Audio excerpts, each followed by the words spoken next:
Hoje vamos falar um pouco sobre colisões, impulso e quantidade de movimento.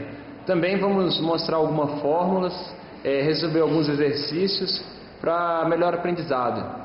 O nosso grupo aí é formado pelo Carlos Roberto, Euclides Leal, José Luiz e Wanderson Bruno. Vou começar falando sobre o impulso. Impulso é uma grandeza física vetorial relacionada com o estudo e a interação de uma força aplicada a um corpo com um tempo de aplicação. A aplicação do impulso, que mede a variação da velocidade de movimento de um objeto. O que seria isso? Impulso é uma relação de força e tempo. A força que age no corpo sobre um determinado tempo. Teorema do impulso. O impulso mede a variação da quantidade de movimento de um corpo e pode ser deduzido. Força é igual a massa vezes a aceleração.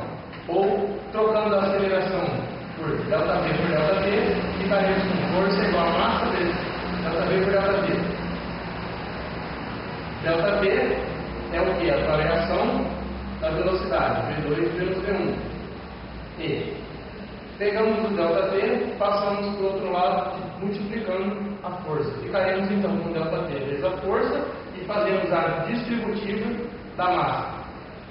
Massa vezes V2, massa vezes V1.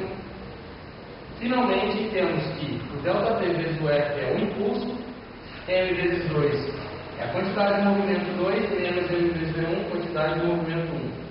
Trocando em miúdos, impulso é a variação da quantidade de movimento. Teorema do impulso. Considere um corpo de massa M que se desloca em uma superfície horizontal com uma velocidade V0. Em um certo instante, passa a atuar nele uma força resultante de intensidade F durante um intervalo de tempo dt. Canhões de longo alcance possuem canos compridos. Quanto mais longo este for, maior a velocidade emergente da bala. Isso ocorre porque a força gerada pela explosão da pólvora atua no cano longo do canhão por um tempo mais prolongado. Isso aumenta o impulso aplicado na bala do canhão. O mesmo ocorre com rifles em relação aos revólveres. Aqui a gente pode ver o tamanho do rifle, o tamanho do cano do rifle e o tamanho do cano do revólver. Nota-se que aqui nós vamos ter um intervalo de tempo maior para ele poder agir, muito maior do que o do revólver. Isso ocasiona um maior alcance do que o revólver e a bala sai com uma velocidade maior do que ela sai aqui. Ou seja, o impulso ali é muito maior do que o impulso no revólver.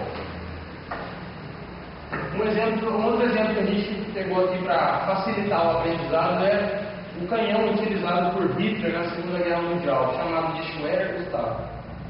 Aqui a gente tem as especificações do canhão, sendo que ele tem um peso de 1.344 toneladas, atirava projéteis de 7 toneladas, o alcance desses projéteis chegava a 37 quilômetros num cano de 30 metros. O que seria isso?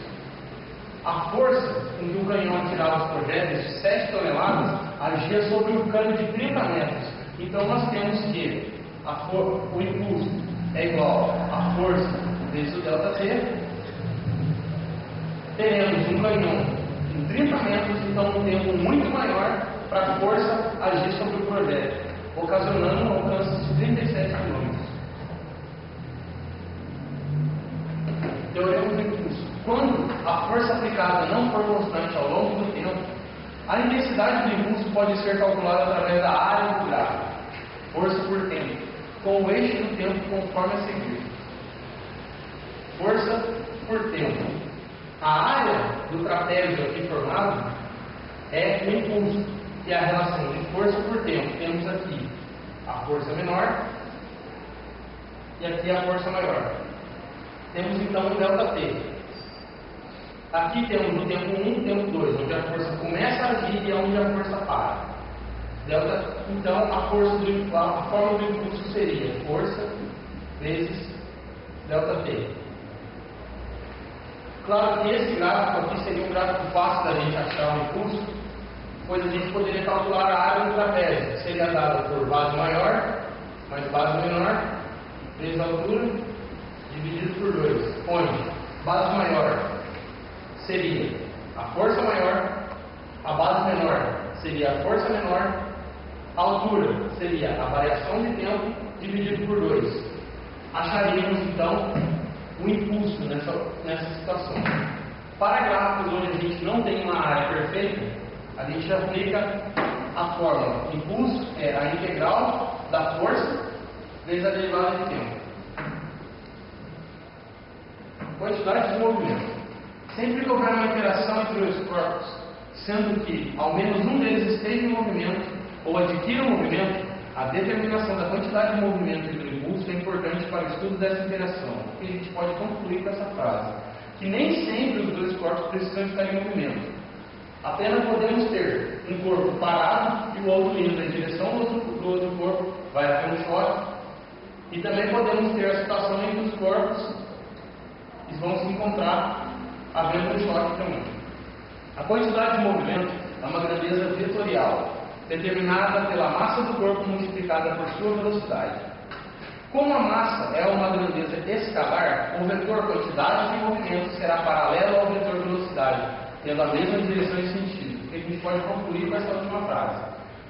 A massa é uma grandeza escalar, não é uma grandeza vetorial. Então, a quantidade de movimento do corpo, o vetor quantidade de movimento, é sempre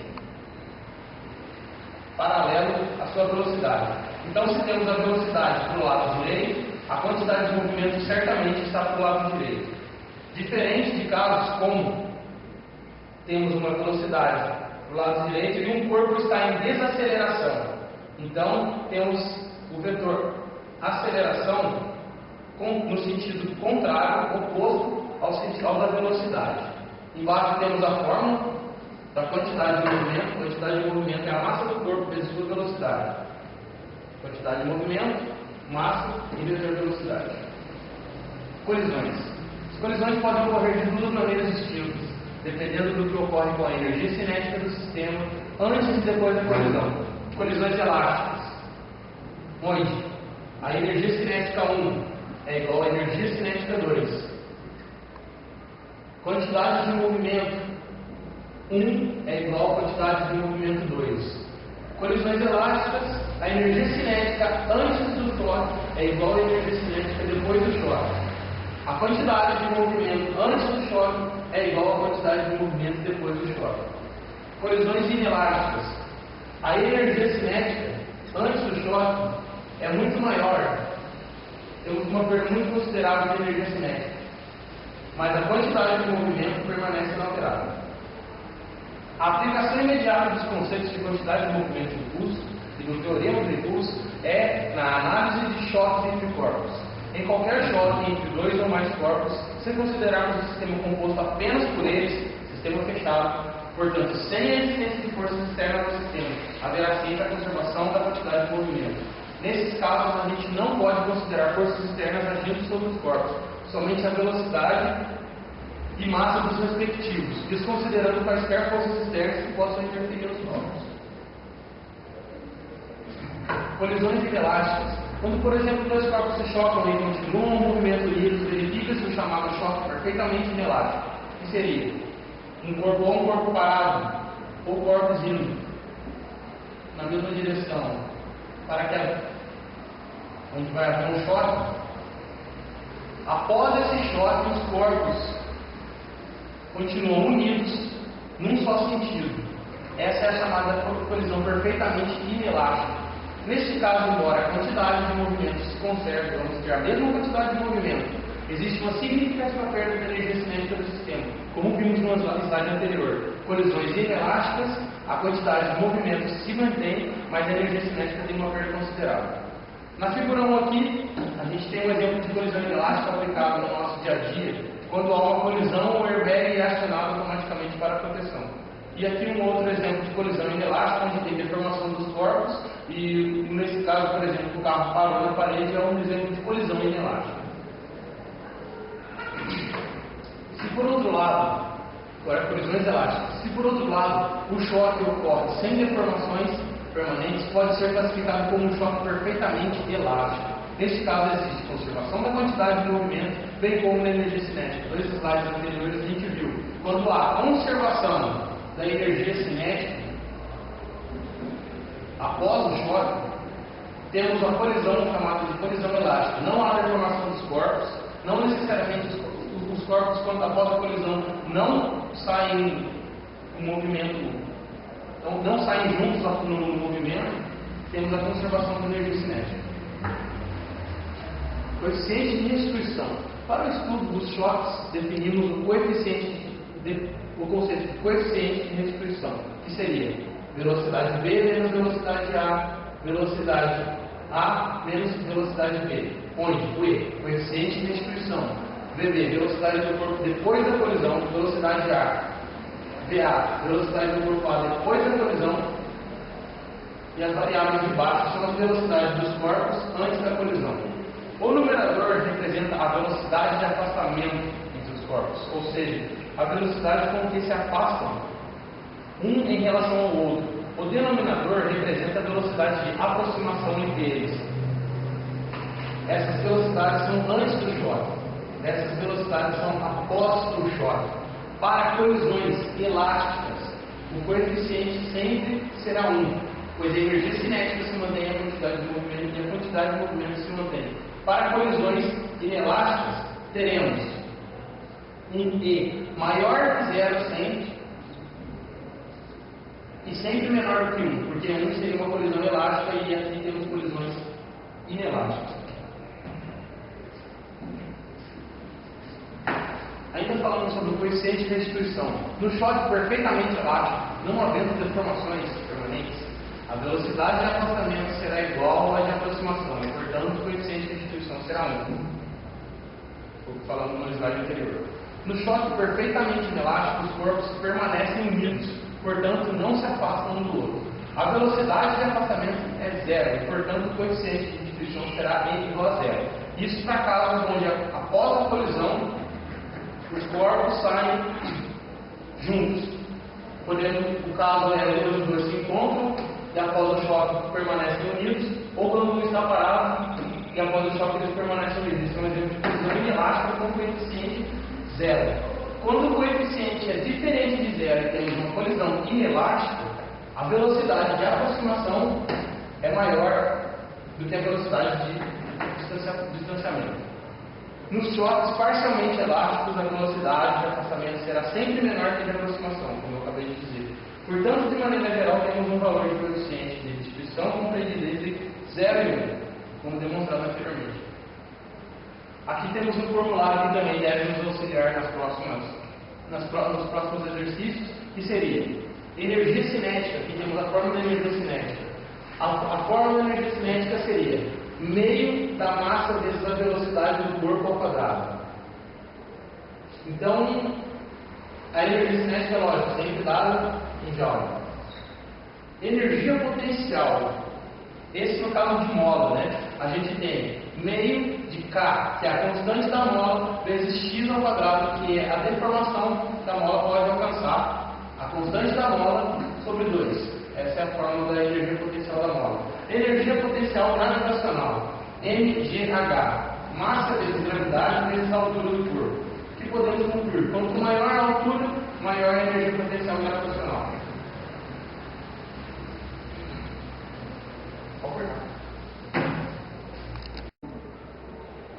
Agora, no exercício 1, vamos ver a aplicação do conceito que a gente viu anteriormente. Temos então um automóvel com massa de 1 tonelada, colidiu frontalmente com um caminhão de 9 toneladas. A massa do caminhão, né, MC, seria 9 toneladas. A velocidade do automóvel era 80 km para a direita, certo? Então temos aqui que a velocidade do automóvel era 80 km por hora para a direita. E a velocidade do caminhão era 40 km por hora para a esquerda.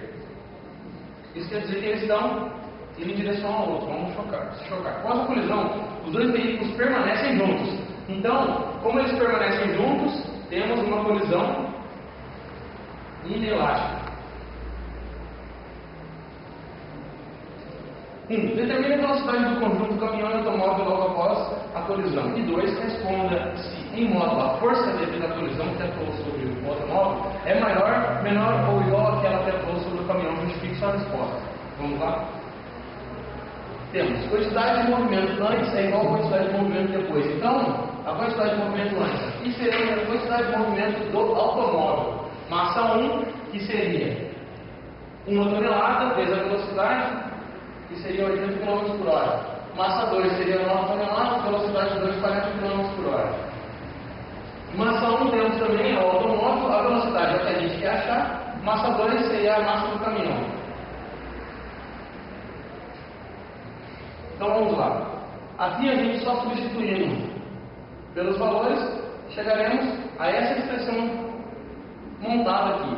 Por que colocamos o V? Porque o V aqui é igual a esse V, por exemplo, os corpos vão seguir juntos em movimento, certo? Então a gente colocou em evidência, aqui temos a massa do automóvel, massa do caminhão. Fazendo todos esses cálculos, chegaremos a menos 28 km por hora. Por quê? Porque nós adotamos que menos era o sentido que o caminhão estava indo para a esquerda. E o 80 positivo seria o automóvel indo para a direita. Deu menos a nossa conta porque concluímos que depois do choque, caminhão, carro, o conjunto todo seguiu na direção, no sentido que o caminhão estava indo, certo? Podemos comprovar isso com os cálculos. 28 km para a esquerda, que era o sentido que o caminhão estava indo. E depois, respondendo à segunda questão, volta.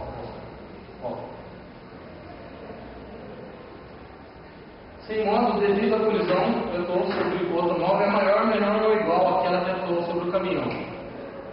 Pela lei de Newton, vemos que a ação e reação, a força que o caminhão aplicou no carro é a mesma que o carro aplicou no caminhão. Isso, pela lei de Newton, a gente pode concluir.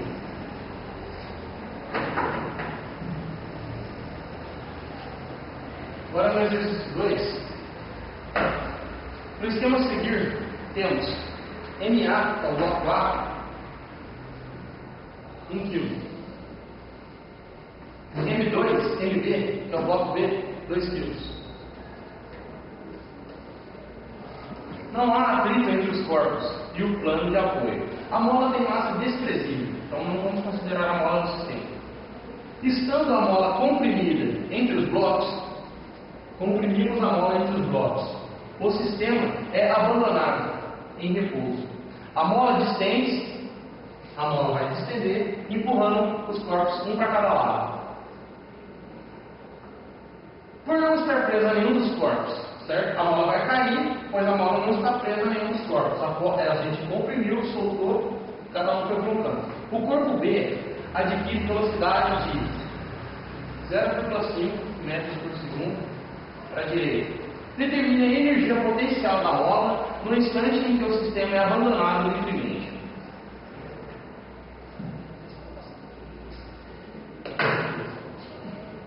A parte 1 do exercício temos que a quantidade de movimentos antes é igual à quantidade de movimentos depois, certo? Passando isso para lá, temos aqui a fórmula da variação da quantidade de movimentos. Então, 0 é igual a 1, que é a massa do bloco A, vezes a velocidade do bloco A, que não sabemos qual é. 2, que é a massa do bloco B, vezes a velocidade do bloco 2. Então, temos que a velocidade do bloco A foi de menos 1 metro por segundo. Por que menos? Pois adotamos que o meio é positivo, a velocidade do corpo B para a direita, então menos é a velocidade do corpo A para a esquerda. Então, a parte agora, respondendo, essa é a velocidade adquirida pelo bloco A, vetor para a esquerda. A parte 2 do exercício temos que a energia potencial da mola é dada pela energia cinética do corpo A mais a energia cinética do corpo B. A energia potencial será então a fórmula da energia cinética meio da massa de A vezes a velocidade de A ao quadrado mais meio da massa de B vezes a velocidade de B ao quadrado. Então, substituindo os valores que já achamos, temos meio da massa de A, que é 1 kg, menos 1, que é a velocidade de A, que achamos ali na parte do exercício, ao quadrado, mais meio de 2, que é a massa de B, vezes meio, que é a velocidade de B ao quadrado. Fazendo todos esses cálculos, achamos que a energia potencial da mola será de 0,75 joules. Agora aqui temos as nossas referências.